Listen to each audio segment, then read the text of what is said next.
Are you sure you want to be on kosher too? We'll put that on my please. If you could. Look at that.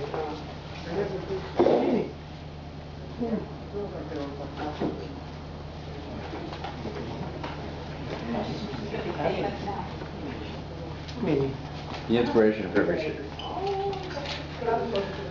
The time is early, Baruch Hashem, and therefore I can finish early. And I know that everybody's in a rush because we know Pesach, it's 18 minutes, and if it's 1 second later, we lose out. My daughter missed the plane by 1 minute, and I was thinking about you. Right, the .com, remember the dot word, yeah. Yes, I was thinking about, I said, by 1 minute. Really? And I said, oh, that's what Rabbi Tzvi is talking about. So, therefore I'd like to keep it short and sweet, and to really send the message home. And perhaps it would be possible that we could make a tape of this and maybe send it to the ladies that usually come so that they shouldn't feel that they've missed out on it. Maybe it's possible to take the clip, just the sound clip of it, and ask them if they'd like to get it on a little CD. For those that don't have access to the email, we could just burn it onto a CD, 10 or 15 or 20 or 30 or 50 or 100 or how many it may be. Technicolor.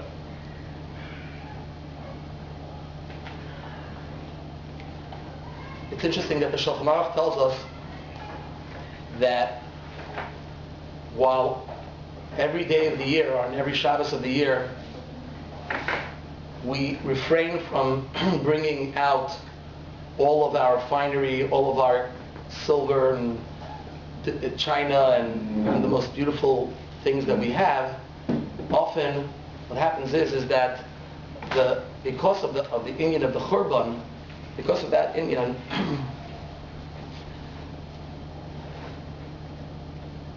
we tone down a little bit of our show of majesty.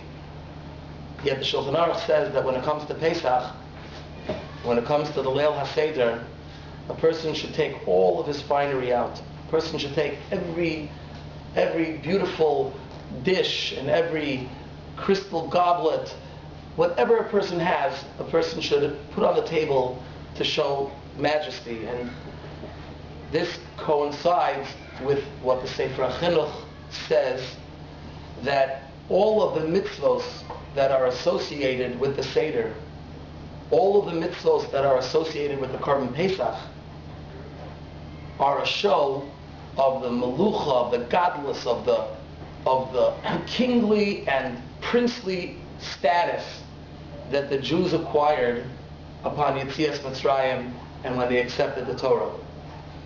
For example, we all know that the afikomen, which represents the Korban Pesach, that must be eaten at the end of your meal, and it must be eaten when a person is satisfied.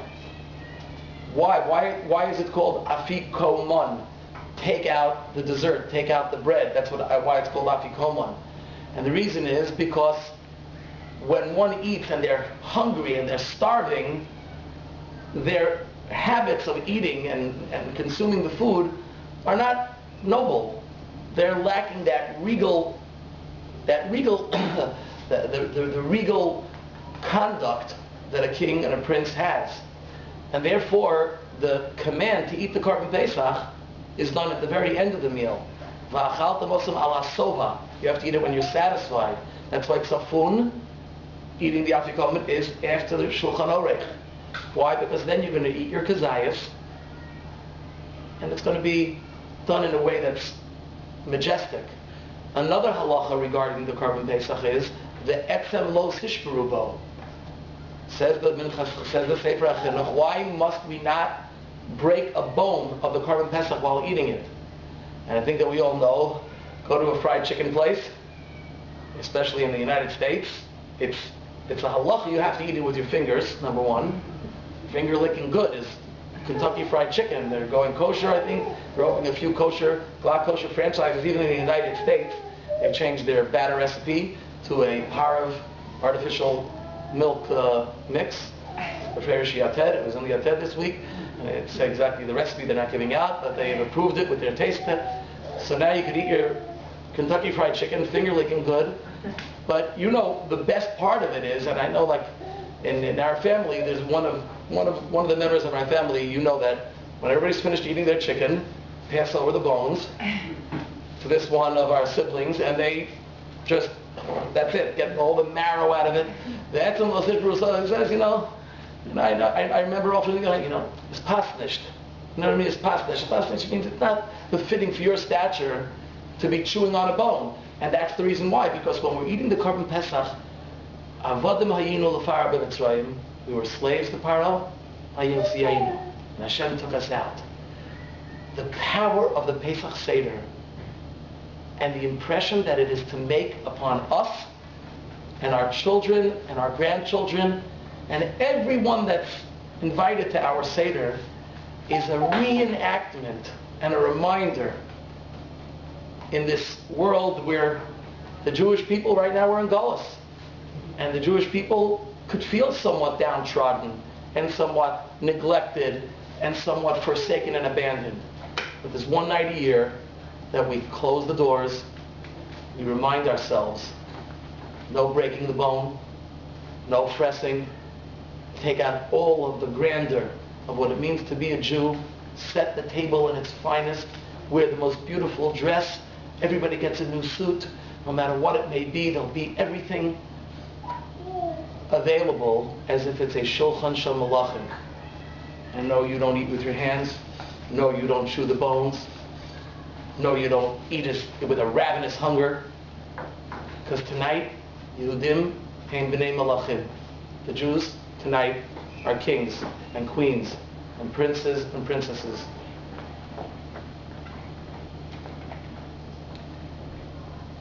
So that's the first thought. But I think that as mothers and grandmothers, there's another very, very important component of Pesach that I think is something that must be very, very well thought out. I know what goes into each and every Tehillim breakfast morning, the preparation, the paper goods, what type of muffins. And I know there's always rate about it. They always talk about it, like, are we going to buy this? Are we going to buy that? And some people think it's not that important. Some people say, you know what? I could do without a new dress. I could do without a new suit. But I do think that there is validity to it. And I guess I grew up in the home of with a mother who was the daughter of a Hasidic Rebbe. And by the Hasidim, everything is regal, everything is grand. Not necessarily in a ostentatious way or in a boastful way. But we all know there's one very important point to everything that we do with our children and we do with our Talmidim, is that we want to leave an impression upon them. We want it to be meaningful. We want it to be everlasting. Each and every one of us could tell something that they just can't forget about a family member, or about an incident that happened to them, or a life-changing moment. Sometimes it's something that happened between us and our parents or grandparents. Sometimes it's something that happened between us and a spouse. Sometimes it's something that happened between us and one of our children, or one of our grandchildren. And I think that concept of preparing, and as teachers definitely, we know that there's a big difference between a class that we've really prepared for and crossed the T's, dotted the I's, put up a little extra snowflake on the wall, or added one little extra sticker on a child's paper that they could say, I'll never forget X, I'll never forget Y, I'll never forget Z, I'll never forget that Shabbos, I'll never forget the first time I saw the Kotel, I'll never forget the first Shabbos that I kept, I'll never forget the Rebbe that once said to me, you're so special. And I think that our children will say the same thing. I'll never forget the time when my dad or my mom whispered into my ear you mean so much to me. We all know that there are 4 sons that we speak about in the Haggadah. There's the Chacham, there's the Rasha, there's the Tam, and the She'eni Yodea L'Shol. The Chacham is somebody who has promise, somebody who has insight, someone who's interested in what's going on here and wants to learn more. We have the Rasha that makes a comment and is not interested in a response. We have the Tam who doesn't know much. He says, like, what's going on here? And the She'eni Yodea L'Shol doesn't even say anything. And the Torah alludes to each one of them, because we know that that which we say there's a Chacham, a Rasha, a Tam, and She'eni Yodea L'Shol, that's not just a made-up thing. Those are hinted in the psukim of the Torah, because the Torah speaks about on 4 different occasions, the Torah speaks about a child communicating with their father, and each one of them, the communication is different. And it's up to the Baal Haggadah, the one that wrote the Haggadah. He's looking into the psukim, and he's saying, this one must be a Chacham, this one is a Rasha, this one is a Tam, and this one is a She'eni Yodea L'Shol. Obviously, the pasuk where the father speaks to his son without the son saying anything is the She'eni Yodea L'Shol. But the other psukim need clarification as to how we're able to identify that this is the Chacham and that this is the Rasha. And one of those psukim that speaks about this is at the end of Parshas Bo, and over there it says as follows.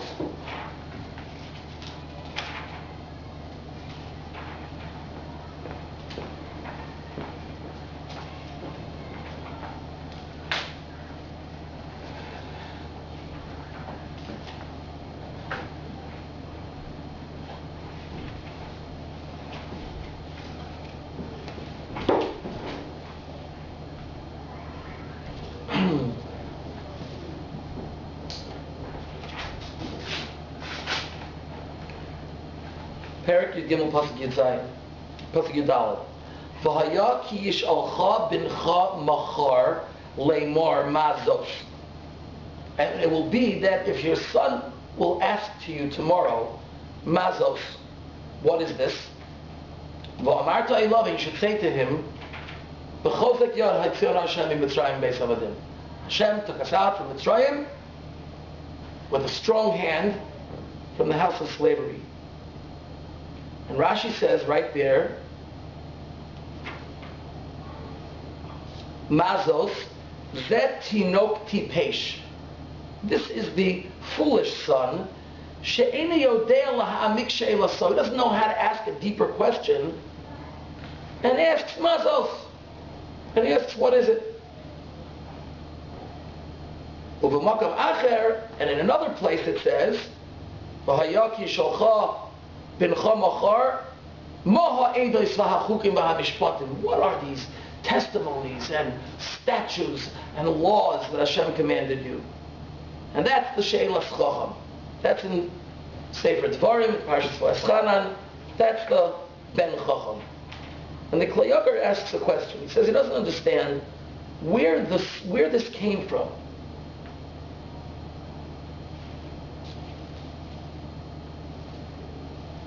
Because you have to realize that if the child says, Mazos, what is this?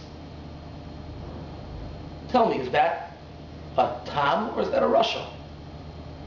Why did we identify that the child that says, Mazos, what is this, that's the Ben, that's a Tam, a simpleton, while the son that says, Maha avodah azos lachem, that's the Rasha?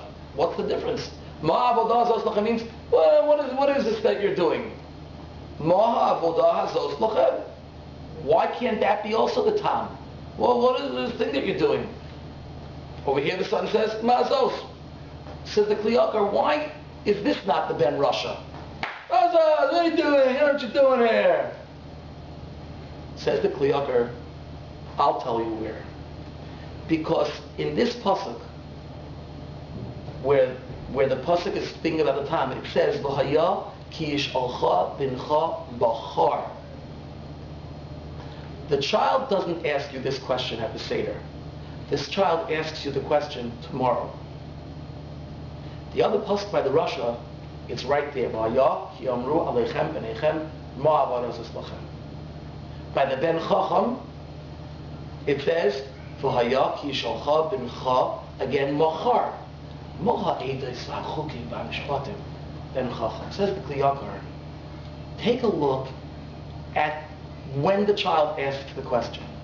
You're in the middle of the Seder, or you're in the middle of class, and you're about to try to give over something that's meaningful, and you say to the child, he has a question, you say, just wait 1 minute. And one child will allow you to finish the lesson, and will write everything down, review it, come back to me tomorrow, and you'll have all your questions. So the child that has some meaning, has some feeling, and some value to what you're teaching, will come back tomorrow and ask you the question. But the child that says, you never answered any of my questions, I'm out of here. He needs to have his answer right now, interrupting your session, showing disregard for what you're saying, and what you're saying is not important enough for me to contemplate and digest and understand. That's the Rasha. Machar. Tomorrow. That's a tam. It's a simple child. He's respectful. He hears what you have to say. And it's meaningful enough to him that he'll come back and remain with the question until he could get an explanation.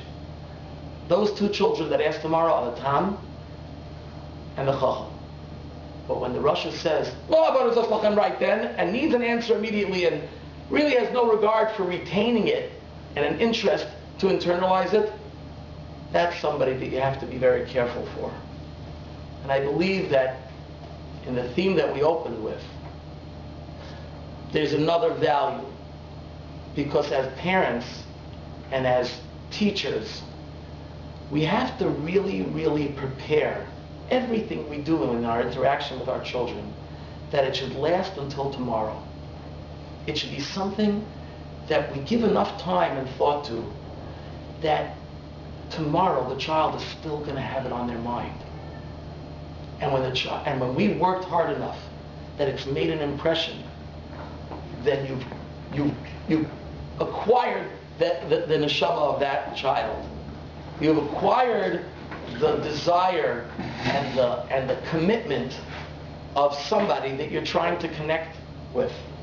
We all know that when you chop up something, you put it together last minute, it's a lot different than when a tremendous amount of preparation. I think we know that like a book report.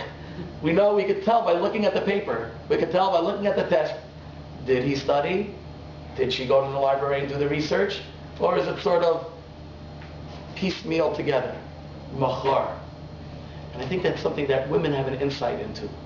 The mothers know, I know what is going to make an impression on my child.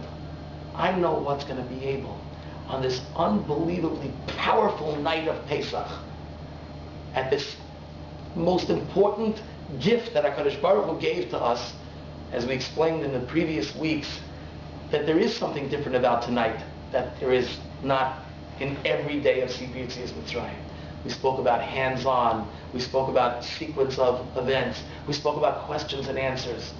But again, something special. We spoke about the zucchini muffins in shape of little frogs. We spoke about the tomato dip that's painted on the doorpost, perhaps. If we speak about the little chocolate grasshoppers that we form, and if we speak about the we call it the black magic chocolate Pesach cake that's black as choshech and the darkness of the night. And I think that we could be creative. We sit down with our sons and daughters and say, we're going to make something in the kitchen for every one of the makos. And we're going to make it so special. And then we're going to sew a special kittel and an afikoman bag. And let's make Abba a pillowcase. And let's make let's let the kids get together and get mommy a really, really comfortable chair that's got a little Shabbos clock vibrator in the back to wake her up every time she might doze off during, whatever it might be. What we're doing is creating generations of committed Torah Jews. And remember, we're just one person, but that one person has a child, who has children, who affects his surroundings, his neighbors, his community, and all of the world. Each one of us is a teacher. Every parent is a Rebbe, every parent is a Morah. And if we take those moments, and I see that even coming to this year, it's a busy time of the year. It's a very busy time of the year. But utilizing that opportunity to just take those moments out and say, this is going to inject so much into my Pesach Seder. It's going to inject so much into this everlasting educational experience that our children too will ask tomorrow, they'll ask the day later, they'll constantly be interested, they'll always be searching for more knowledge, for more inspiration, for more of our love, for more of our commitment and connection. And that love and that impression, and Mitzvah Hashem, will lead us that one day we'll be able to ask it once again to Moshe Rabbeinu, to Eliyahu HaNavi, to Mashiach Tzidkenu. Next year we will be celebrating in Mitzvah Hashem the Korban Pesach in Yerushalayim. Chag Kasher B'Sameach to all. This year, Mitzvah Hashem as well. Chag Sameach to everyone. Thank you.